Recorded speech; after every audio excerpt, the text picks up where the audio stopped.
السلام عليكم ورحمة الله وبركاته. قال جهدار ديسا بفيديو كام همبري وانا از ديسا جحياتا پیغمبر عليه الصلاة والسلام قصة كي مسألة وربيجم رسول أكرم عليه الصلاة والسلام أمر دكا دبيجا إنسانك قنجي مسلمانك بكا قنجي فقيرك مسلمان بكا خيرك حسناتك بكا دما أو إنسان بمرة بكا وقبره دبيجا أو قنجي هانية أو باشبون هانية جمونا مؤمن كريا دبان نورك دبان ملكك دما بكا وقبره تبال دبيجاوي شخصي دا دجا أي فلان كستو مناز دكي دنوا قبره دا وقت بمرة دبيجا نخير اتناز ناكم دبيجا از او قنجيا او هوالتيا او باشبونا تفالان مؤمن راكريا از او قنجيما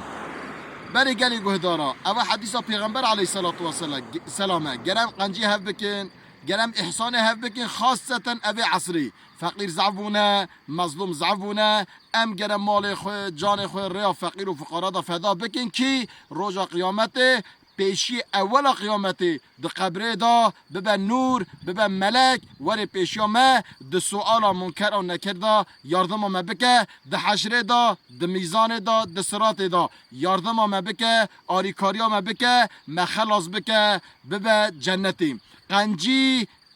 انسان دبه جنتی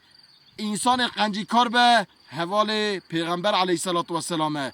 اگر ام دخوازن ام ببینه حوال رسول اکرم ام جنت دا جمال الله ببینن جمال خدا ببینن ام قنجی هفرا بکن ام اخلاق خوش هفرا معامله بکن ام حوالتی باش هفرا بکن خدای تعالی جل جلاله اخلاق پیغمبر علیه السلام نصیب ما بکه قنجی نصیب ما بکه از وحی امانت خدا دکم ون ببینن خیر و خوشی دا. السلام علیکم و رحمت الله و برکاته.